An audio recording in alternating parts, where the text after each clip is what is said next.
काफी सारे सेलर्स की क्वेरी आ रही थी कि Amazon PPC हमें बिल्कुल भी समझ नहीं आ रहा है और ये बहुत ही मुश्किल है। तो आज मैं आपको बताऊंगा Amazon PPC के बारे में, लेकिन थोड़ा अलग अंदाज में। Amazon PPC में मास्टर होने के लिए आपको सिर्फ 5 चीजों को मास्टर करना है और आप खुद PPC एक्सपर्ट बन जाएंगे। बजट्स और बिड्स के अलावा ये 5 चीजें आप कंट्रोल कर सकते हैं। मेरा नाम है सौरभ, आप देख रहे हैं wheezing marketer. Let's learn something new today. तो Amazon PPC आज आपको मैं एक कहानी से समझाता हूं, वो भी एकदम देसी स्टाइल में। कहानी का नाम है PPC का पंचामृत। एक बार की बात है, एक छोटा सा Amazon सेलर था। वो बहुत मेहनत करता था, पूरी मेहनत और शिद्दत से प्रोडक्ट ढूंढता, उसे Amazon पर लिस्ट करता, कीवर्ड रिसर्च करता, title, description, bullet points and backend search terms लिखता, लेकिन फिर भी उसका प्रोडक्ट सेल नहीं होता। बेचारा बहुत परेशान रहता। तब किसी ने बताया कि Amazon पर PPC नाम का एक राक्षस है जो खुश होकर सेल्स का वरदान देता है, और उसे खुश करने का सिंपल सा तरीका है उसको उसका मनपसंद खाना खिलाना, वो भी 5 टाइप का। बस सेलर को जैसे ही ये पता चला, उसने PPC के लिए एक थाली रेडी करी और उसमें 5 कटोरे रख दिए। हर कटोरे में एक स्पेशल चीज डाली और ये 5 चीजें मिलकर बनती हैं PPC का पूरा स्वाद। तो अब इन 5 कटोरों के बारे में जानते हैं। पहला, टारगेटिंग वाली तड़का दाल। पहला कटोरा है टारगेटिंग का। टारगेटिंग पहली चीज है और आर्ग्यूबली सबसे इंपॉर्टेंट चीजों में से एक है जो आप अपने एड्स की परफॉर्मेंस को इफेक्ट करने के लिए कर सकते हैं। यह है हमारा बेस। जैसे दाल में तड़का। टारगेटिंग 5 टाइप्स की होती है। पहली है एसिंग टारगेटिंग। जैसे कभी कभी आप अपने पड़ोसी या दोस्त की थाली से खाना चुराते हो, वैसे ही एसिंग टारगेटिंग में हम दूसरे प्रोडक्ट्स को टारगेट करते हैं। सेकंड,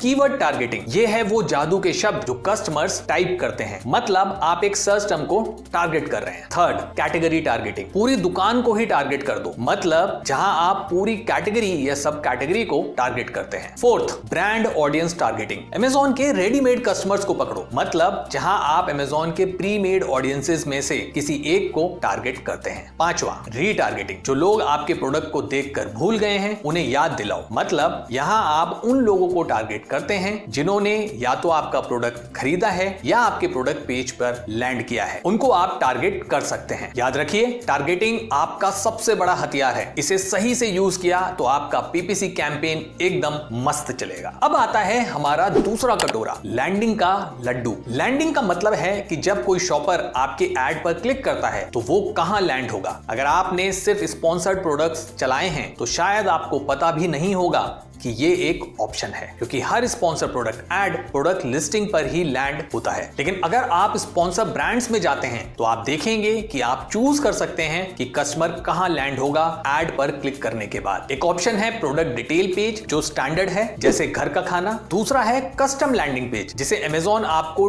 डिफरेंट प्रोडक्ट्स के साथ क्रिएट करने देता है, थोड़ा हटके, जैसे फ्यूजन फूड। और आखिरी है स्टोर फ्रंट या स्टोर फ्रंट का कोई सब पेज, आपकी पूरी दुकान दिखाने का मौका। सोचिए, अगर आपके पास बहुत सारे प्रोडक्ट्स हैं तो कस्टम लैंडिंग पेज या स्टोर फ्रंट कस्टमर को इंप्रेस कर सकता है। यही है आपका चांस अपनी दुकान की चमक दिखाने का। तीसरा कटोरा है प्लेसमेंट का पकोड़ा। Amazon पर 3 जगह आपके एड्स दिख सकते हैं। टॉप ऑफ सर्च, जैसे सिनेमा हॉल की बालकनी वाली seat. Rest of search, middle class seats पर स्टिल अच्छी। प्रोडक्ट पेजेस, ये हैं इंटरवल के समय का स्नैक काउंटर। आप डिसाइड कर सकते हैं कि आपका एड कहां दिखेगा। इसके लिए आप बिड मॉडिफायर्स का यूज करते हैं। Top of search bid modifier, rest of search bid modifier और प्रोडक्ट पेजेस बिड मॉडिफायर। हर एक बिड मॉडिफायर आपको अलाउ करता है कि आप अपने ऐड को उस पर्टिकुलर प्लेसमेंट में दिखने की प्रोबेबिलिटी बढ़ा सकते हैं। अगर आप top of search bid modifier increase करते हैं तो आपके एड्स का टॉप ऑफ सर्च रिजल्ट्स में दिखना ज्यादा प्रोबेबल हो जाता है जब कोई उस टारगेट कीवर्ड को सर्च करता है जिसे आपने टारगेट किया है। अगर आप रेस्ट ऑफ सर्च टारगेट करते हैं तो एड पेज के नीचे या पेज नंबर 2 या 3 और उसके बाद के पेजेस पर दिखने की प्रोबेबिलिटी बढ़ जाती है। और अगर आप product pages bid modifier increase करते हैं तो ऐड के प्रोडक्ट पेजेस पर दिखने की प्रोबेबिलिटी बढ़ जाती है। एक इंपॉर्टेंट बात, स्पॉन्सर प्रोडक्ट एड्स में चाहे आप एसिंग टारगेट कर रहे हो यानी दूसरा प्रोडक्ट या कीवर्ड, आपका ऐड इन तीनों जगहों पर दिख सकता है। ये Amazon का एक अजीब सा कंसेप्ट है जो शुरुआत में समझना थोड़ा मुश्किल होता है। चाहे आप प्रोडक्ट पेजेस या कीवर्ड्स टारगेट कर रहे हो, Amazon आपको प्रोडक्ट पेजेस और सर्च रिजल्ट दोनों पर दिखा सकता है। अगर अगर आप स्पेसिफिकली प्रोडक्ट पेज पर दिखना चाहते हैं तो उसका मेन तरीका है प्लेसमेंट बिड मॉडिफायर्स का यूज करना। अब आता है चौथा कटोरा, क्रिएटिव्स की चटनी। ये है वो मसाला जो आपके एड को टेस्टी बनाता है। क्रिएटिव ही वो चीज हो सकती है जो आपके ब्रांड को बचा ले अगर वो डाउनवर्ड ट्रेंड पर हो या फेल हो रहा हो, जो अनप्रॉफिटेबल प्रोडक्ट को प्रॉफिटेबल बना दे। ये 3 टाइप्स के होते हैं। कस्टम वीडियोस जैसे ब्लॉकबस्टर मूवी का ट्रेलर, कस्टम इमेजेस एकदम ग्लॉसी मैगजीन वाली फील, कस्टम हेडलाइंस वो पंचलाइन जो कस्टमर को हुक कर ले। आप कस्टम वीडियोस, कस्टम इमेजेस और कस्टम हेडलाइंस बना सकते हैं, बस इतना ही है। क्रिएटिव सिर्फ स्पॉन्सर ब्रांड एड्स और स्पॉन्सर डिस्प्ले एड्स में यूज होता है। स्पॉन्सर प्रोडक्ट एड में आप कोई भी क्रिएटिव अपलोड नहीं कर सकते, तो ये सिर्फ स्पॉन्सर ब्रांड्स और स्पॉन्सर डिस्प्ले में ही आपकी परफॉर्मेंस अफेक्ट कर सकता है। इन तीनों में से सबसे इंपॉर्टेंट है कस्टम वीडियो। ये सबसे ज्यादा रिजल्ट्स देता है, खासकर स्पॉन्सर्ड ब्रांड कस्टम वीडियो। अगर आपने कभी क्रिएटिव के साथ एड्स नहीं किए हैं और सोच रहे हैं कि स्पॉन्सर डिस्प्ले करें या स्पॉन्सर ब्रांड, कस्टम इमेज करें या कस्टम हेडलाइन या वीडियो, तो बस स्पॉन्सर ब्रांड वीडियो पर स्टिक करें। ये सबसे ज्यादा लीवरेज देने वाला एड टाइप है और ये है आपका सीक्रेट वेपन। फिफ्थ और आखिरी कटोरा है बिडिंग स्ट्रैटेजी की बर्फी। ये 3 टाइप की होती है, अप एंड डाउन। अमेज़न आपकी बिड को एडजस्ट कर सकता है, जैसे मार्केट में सब्जी का भाव। डाउन ओनली, अमेज़न आपकी बिड को सिर्फ कम कर सकता है, जैसे सेल में डिस्काउंट। फिक्स्ड, आपका बिड फिक्स्ड रहता है, जैसे एमआरपी। सबसे पहले अगर आप अभी शुरू कर रहे हैं तो मैं रेकमेंड करूंगा कि आप सिर्फ डाउन ओनली यूज करें। इसका मतलब है कि अमेज़न आपकी बिड को यूज कर सकता है, या अगर मार्केट में उस टाइम में कम कंपटीशन हो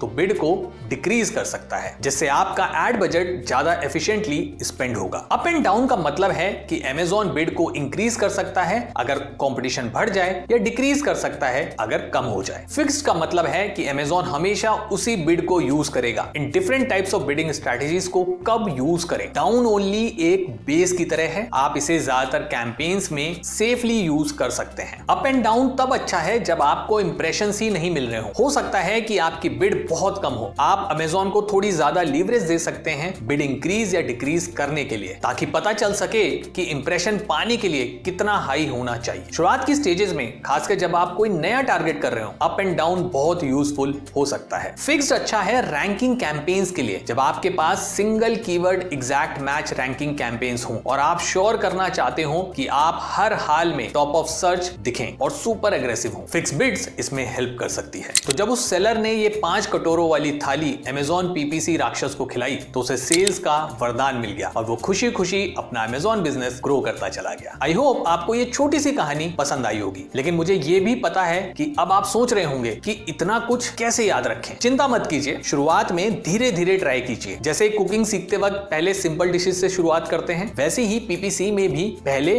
बेसिक चीजें ट्राई कीजिए। और हाँ, याद रखिए पीपीसी में परफेक्ट होने में टाइम लगता है। जैसे आप रोज सुबह एक्सरसाइज करते हो और धीरे धीरे फिट होते हो, वैसे ही पीपीसी में भी प्रैक्टिस से ही माहिर बनेंगे। और अगर आप कंप्लीट अमेज़न पीपीसी सीखना चाहते हैं तो मैंने कोर्स का लिंक डिस्क्रिप्शन में दे दिया है, या आप चाहते हैं कि आपका पीपीसी अमेजिंग मार्केटर टीम संभाले तो आप मुझे amazingmarketer24@gmail.com पर मेल कर सकते हैं। अगर आपको पीपीसी की कहानी और ये अलग अंदाज पसंद आया हो तो वीडियो को जरूर लाइक कर दें, सो दैट आने वाले और भी वीडियोस इसी तरह सिंपल और फन से भरे हुए हों। मैं चला आपके कमेंट्स का आंसर करने और आप देखिए ये वाला वीडियो।